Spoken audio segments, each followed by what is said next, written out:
তোমাদের সুখের এই নীড়ে আমাকে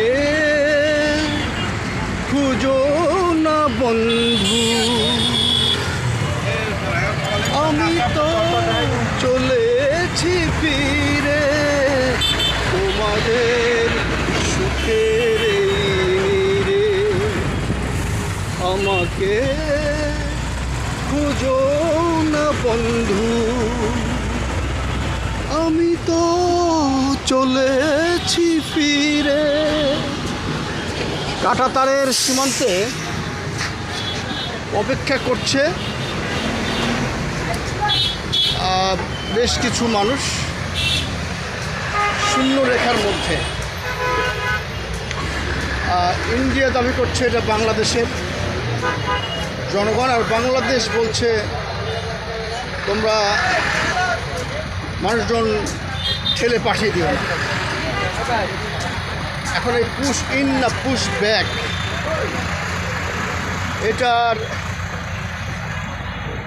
এটার একটা প্রশ্ন। এই প্রশ্নের মধ্যে বৃষ্টি ভিজে রাত্রি দিন অপেক্ষা করছে ছোট ছোট বাচ্চা নিয়ে কয়েকটি পরিবার, এবং সীমান্ত জোরদার করছে, তার কাটার বেড়া দেওয়ার জন্য চেষ্টা করছে ইন্ডিয়া। বাংলাদেশ চেষ্টা করছে যে শূন্য রেখার 150 ফুটের মধ্যে যেন হয়। ইন্ডিয়া চিন্তা করছে যে আরেকটু বেশি করে ঠেলে দেওয়া যায় কীভাবে, এবং সেই সাথে পুশ ব্যাক পুশ ইন বিতর্ক। কিন্তু আমার প্রশ্ন হচ্ছে, মানুষগুলো তো তার ঠিকানা হারিয়েছে। কেউ কেউ বলছে যে শুভেন্দু সেও তো বাংলাদেশি, তার মায়ের বাড়ি বরিশাল, তাহলে শুভেন্দুকে ঠেলে ফেলে দেওয়া হোক এদেশে। পশ্চিমবঙ্গের মুখ্যমন্ত্রী শুভেন্দু, তুমি ক্ষমতা গ্রহণের পরে যে ব্যাপক হইচই শুরু করেছ, বাংলাদেশি পরিচয় বলে আখ্যা দিয়ে যাদেরকে ঠেলে বাংলাদেশে ফেলতে চাচ্ছ, এই ঠেলাঠেলি বন্ধ করো। কারণ এক সময় 47-এর আগে দুই দেশ তো একসাথে ছিল। এখন ভাষা অভিন্ন, পশ্চিমবঙ্গের সঙ্গে বাংলাদেশের বাংলা ভাষায় কথা হয়। এখন সীমান্ত দিয়ে মানুষকে বিচার করা হচ্ছে কোন দেশের মানুষ। বাংলাদেশের মানুষ ইন্ডিয়ার সীমান্তে, ইন্ডিয়ার মানুষ বাংলাদেশে, এগুলো তো আছে, থাকবে। এগুলোকে আইডেন্টিফাই করে আলাদা করা কঠিন।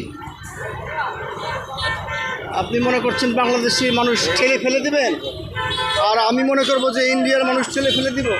তাহলে ঠেলাঠেলির মধ্যে থাকুক এই এতগুলো পরিবার যে এই বৃষ্টির মধ্যে অপেক্ষা করছে শূন্য রেখার মধ্যে। তাদের ভবিষ্যৎ কি? ওখানে খাবার পাঠাও, ওষুধ পাঠাও, ত্রাণ পাঠাও। আমি এখন এই বিতর্কের মধ্যে কাউকে ফেলতে চাচ্ছি না, তবে একটি বিষয়ে পরামর্শ দেওয়া যেতে পারে। সেটা হচ্ছে যে ইন্ডিয়ার মানুষ না বাংলাদেশের মানুষ, তারা শূন্য রেখার মধ্যে রেখে না খয়ে মারবেন? না না না, ইন্ডিয়ার উচিত তাদের ফেরত দেওয়া, বাংলাদেশের উচিত তাদের খাবার দেওয়া। আর একটি বিষয়, সেটা হচ্ছে এই মানুষগুলোকে আশ্রয় দিতে হবে। কে দিবে? ইন্ডিয়া দিবে না বাংলাদেশ দিবে? যাদের ঠিকানা নাই, ইন্ডিয়া বলছে বাংলাদেশি, বাংলাদেশ বলছে তোমাদের দেশি, তাদের জন্য ভীষণ মায়া হয়। কয়েকটি পরিবার বৃষ্টি ভিজে রাত অবধি দিন রাত আছে। আমি একবার বলেছিলাম জাতিসংঘ কি ভূমিকা রাখছে, জাতিসংঘের দরকারটা আবার কি? এসব ক্ষেত্রে তো জাতিসংঘ পিক করবে হেলিকপ্টার দিয়ে, আশ্রয়কেন্দ্রে নিয়ে যাবে, যে সেই শূন্য রেখার মাঝখানে আছে। ইন্ডিয়া বলছে আমাদের না, বাংলাদেশ বলছে আমাদের না। তো পৃথিবীর মানুষ নাকি, পৃথিবীর মানুষ না? হ্যাঁ, তো এই পৃথিবীর মা বাপকে জাতিসংঘের কাজটা, জাতিসংঘের কাজ হচ্ছে পৃথিবীর ভিতরে যুদ্ধ পরিস্থিতি সৃষ্টি করা। জাতিসংঘের কাজ হচ্ছে যুদ্ধ বাঁধানো, মানে শান্তিতে যাদেরকে নোবেল দেওয়া হয়, এই নোবেল বিজয়ীরাই বা কোথায়? এই মানুষগুলো তো আমাদের মতোই একজন, কোনো কালে হয়তো বাংলাদেশ ছেড়ে যেতেও পারে, আবার কোনো কালে নাও যেতে পারে, কিন্তু এদেরকে ঠেলে ফেলে দেওয়া হয়েছে সুন্দর রেখার মধ্যে, নিরাপত্তাহীনতা, মশার কামড়, গরম শীতের মধ্যে কষ্ট করছে। বাংলাদেশ বলছে যা, এগুলো ঠেলে দিও না, আমি নেবো না। আর ইন্ডিয়া বলছে তোমরা নিয়ে যাও। এই বিতর্কের শেষ কোথায়? সেজন্য আমি এই গানটা গেয়েছিলাম যে তোমাদের সুখের এই নীড়ে আমাকে খুঁজো না বন্ধু, আমি তো চলেছি ফিরে। যাই হোক, কথা হচ্ছে যে এটা সত্যি, সবার উপরে মানুষ সত্য, তাহার উপরে নাই। কিন্তু সেই কথাগুলি আমি বারবারই বলি, সীমান্তে বিজিবি বিএসএফ বাকবিতণ্ডা হচ্ছে, ঠিক আছে, কিন্তু আমি সাধারণ জনগণকে বলছি, গ্রামবাসীকে বলছি, আপনারা অতি উৎসাহী হয়ে বিজিবির সঙ্গে পাল্লাভারি করবেন না। এতে বিজিবি বিএসএফ সেন্টিমেন্ট হারাবে, একটা যুদ্ধ পরিস্থিতি তৈরি হবে।